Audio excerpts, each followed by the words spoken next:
Hey guys welcome back to our channel. Guys మన channel cricket సంబంధించిన ప్రతి చిన్న అప్డేట్ మన ఛానల్లో రెగ్యులర్ వస్తుంటాయి.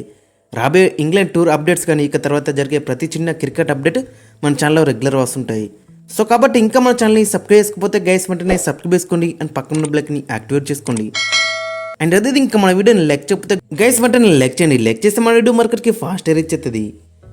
ఇక ఐపీఎల్ 2025లో క్వాలిఫైర్ 1 మ్యాచ్ వచ్చేసి Punjab Kings versus royal Challengers Bengaluru. ఈ మ్యాచ్ ఎవరు గెలిస్తే వాళ్ళు డైరెక్ట్ ఫైనల్కి వెళ్తారు. ఓడిపోయిన టీంకి మరొక ఛాన్స్ అయితే ఉంటుంది. ఎలిమినేటర్ మ్యాచ్లో ఎవరైతే గెలుస్తారో వారితో క్వాలిఫైర్ 2 మ్యాచ్ ఆడే ఛాన్స్ అయితే ఉంటుంది. సో అక్కడ గిట్ట గెలిస్తే మళ్ళీ ఫైనల్కి అయితే వెళ్ళొచ్చు. సో కాబట్టి టాప్ 2లో ఉన్న టీంకి అయితే చాలా మంచి అడ్వాంటేజ్ అయితే ఉంటుంది. 2 సార్లు ఛాన్స్ అయితే ఉంటుంది ఓడిపోయినా కానీ. ఇక మరి 2 టీంలలో చూసుకుంటే 2 టీంలు కూడా ఈ సీజన్లో మాత్రం చాలా బెటర్ రానిచ్చినాయి. పంజాబ్ కింగ్స్ ఫస్ట్ ప్లేస్లో ఉంది, ఆర్సీబీ సెకండ్ ప్లేస్లో అవుతుంది. ఆల్మోస్ట్ 2 టీంల దగ్గర కూడా 19 పాయింట్స్ ఉన్నాయి. బట్ పంజాబ్ కింగ్స్ దగ్గర కొంచెం నెట్ రన్ రేట్ అనేది కొంచెం బెటర్ అవుతుంది, 10% బెటర్ అవుతుంది. కాబట్టి వాళ్ళైతే కొంచెం ముందు ప్లేస్లో అవుతున్నారు. బట్ ఓవరాల్గా చూసుకుంటే ఈ సీజన్ మొత్తం వీరిద్దరే డామినేట్ చేసేయాలని చెప్పుకోవచ్చు, Punjab Kings and RCB. So ఆ విధంగా అయితే వీళ్ళ పర్ఫార్మెన్స్ అయితే కనబడ్డది. ఇక ఈ మ్యాచ్ వచ్చేసి అక్కడ ముల్లన్పూర్లో జరగబోతుంది. మరి ముల్లన్పూర్ అంటేనే పంజాబ్ కింగ్స్ యొక్క హోమ్ గ్రౌండ్. బట్ ఇక్కడ చూసుకుంటే మరి పంజాబ్ కింగ్స్కు అంత మంచి రికార్డ్ అయితే లేదని చెప్పుకోవచ్చు ఇక్కడ. ఇక వాళ్ళ కెప్టెన్ శ్రేయస్ అయ్యర్ కూడా ఇక్కడ మంచి రికార్డ్ అయితే లేదు. 4 మ్యాచ్లో జస్ట్ 25 రన్స్ మాత్రమే స్కోర్ చేసింది ఇక్కడ. మిగతా స్టేడియంస్లో మాత్రం చాలా మంచి రికార్డు ఉన్నప్పుడు కూడా మరి వాళ్ళ హోమ్ గ్రౌండ్లోనే జస్ట్ 25 రన్స్ అయితే స్కోర్ చేసింది 4 ఇన్నింగ్స్లో. సో మరి ఇక్కడ చూసుకుంటే యూజువల్గా కొన్ని హై స్కోరింగ్ మ్యాచెస్ చూసినాం, కొన్ని లో స్కోరింగ్ మ్యాచెస్ అయితే చూసినాం.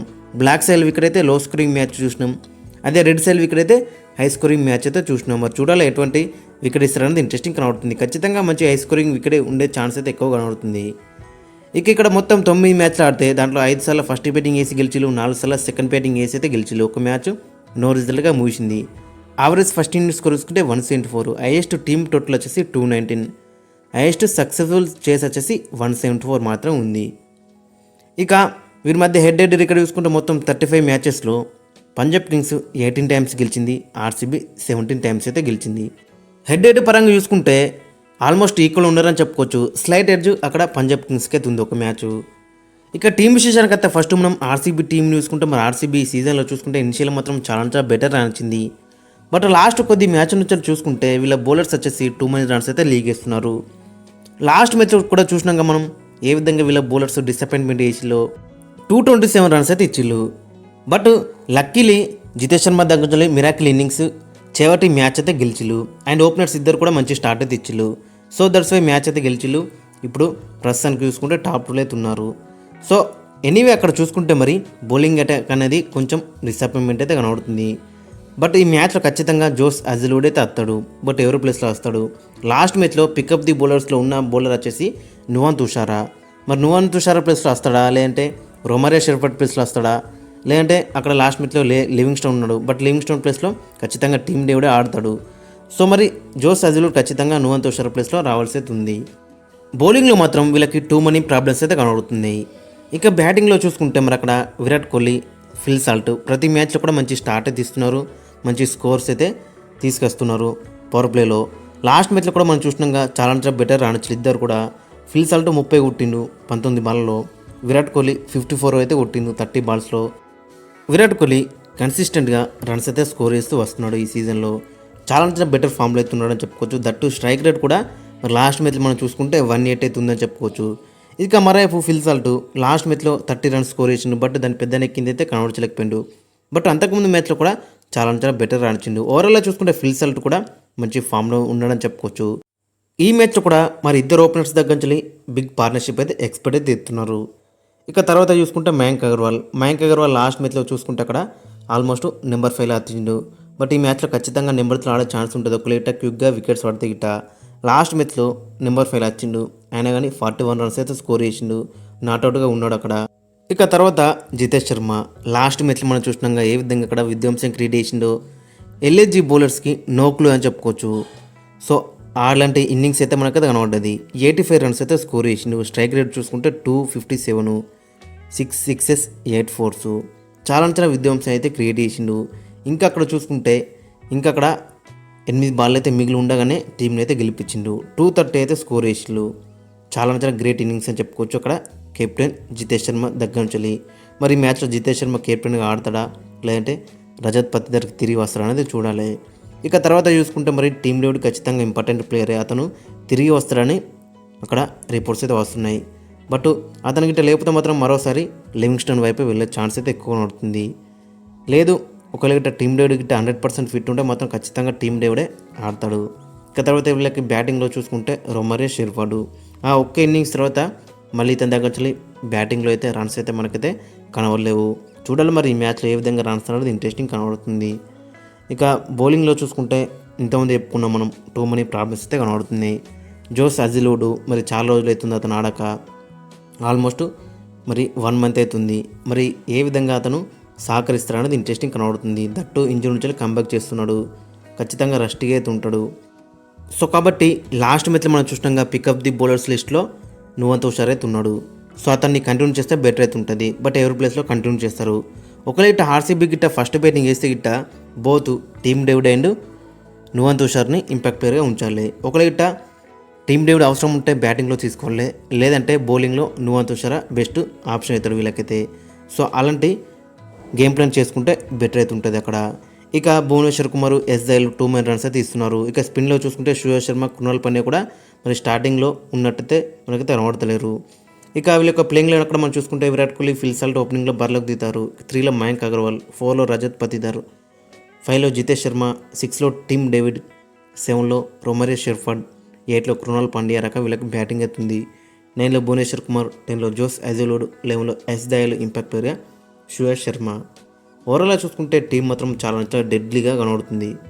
ఇక మరేపు పంజాబ్ కింగ్స్ దగ్గర కూడా చాలా మంచి టీం అవుతుంది. బ్యాటింగ్లో కానీ బౌలింగ్లో కానీ ఎటు చూసినా కానీ చాలా డెడ్లీ టీమ్గా మనకైతే కనబడుతుంది.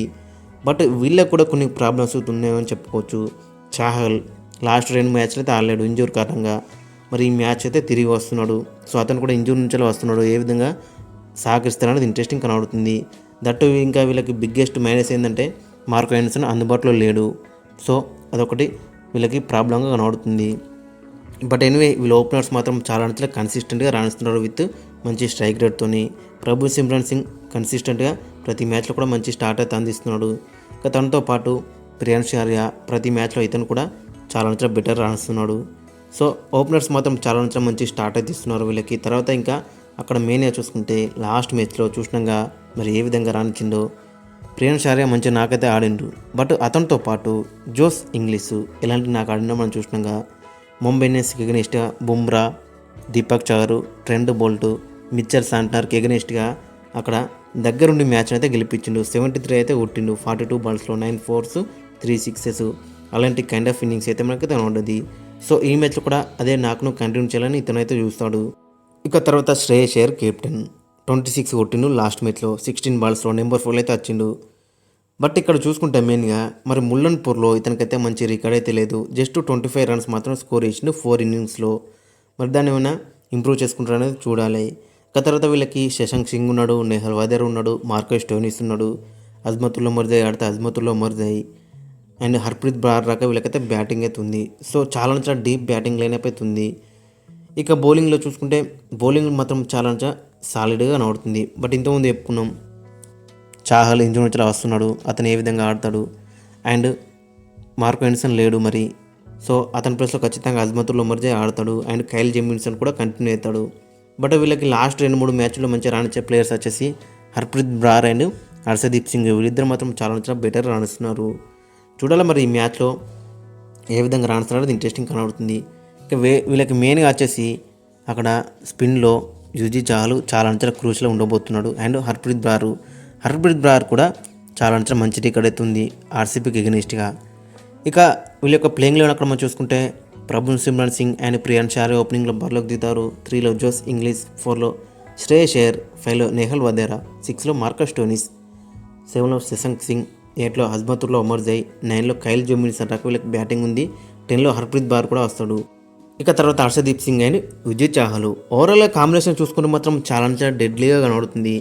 బ్యాటింగ్లో చాలా డెప్త్ బ్యాటింగ్ లైనప్ ఉంది. బౌలింగ్లో కూడా టూ మనీ ఆప్షన్స్ అయితే కనబడుతున్నాయి. ఓవరాల్గా చూసుకుంటే రెండు టీంలు కూడా చాలా పటిష్టంగా కనబడుతున్నాయి. అటు పంజాబ్ కింగ్స్ కానీ ఇటు ఆర్సీబీ కానీ రెండు టీంలు కూడా చాలా స్ట్రాంగ్గా కనబడుతున్నాయి. ఈ సీజన్ మొత్తం చూసుకుంటే రెండు టీంలు కూడా చాలా డామినేట్ చేసినాయని చెప్పుకోవచ్చు. ఇక మ్యాచ్ విషయానికి వస్తే మరి ఆల్ 3 డిపార్ట్మెంట్స్లో ఎవరైతే మంచి రాణిస్తారో వాళ్ళదే మ్యాచ్ అని చెప్పుకోవచ్చు. పంజాబ్ కింగ్స్ దగ్గర మంచి కెప్టెన్ అయితే ఉన్నాడు. బట్ ఆర్సీబీ దగ్గర ఒకరిగిట రజత్ పతిదర్ ఇంకా ఫిట్ కాకపోతే మాత్రం జితేష్ శర్మ దగ్గర నుంచి చూసినాక లాస్ట్ మ్యాచ్లో కెప్టెన్సీ కొంచెం డిసప్పాయింట్మెంట్ అయితే కనబడేది. ఫ్రెండ్స్, మరి మీ యొక్క ఒపీనియన్ అయితే కింద కామెంట్స్లో అయితే మెన్షన్ చేయండి. మరి ఏ టీం గెలుస్తుంది అండ్ మీ యొక్క ప్లేయింగ్ లెవెన్ కూడా కింద కామెంట్స్లో అయితే మెన్షన్ చేయండి.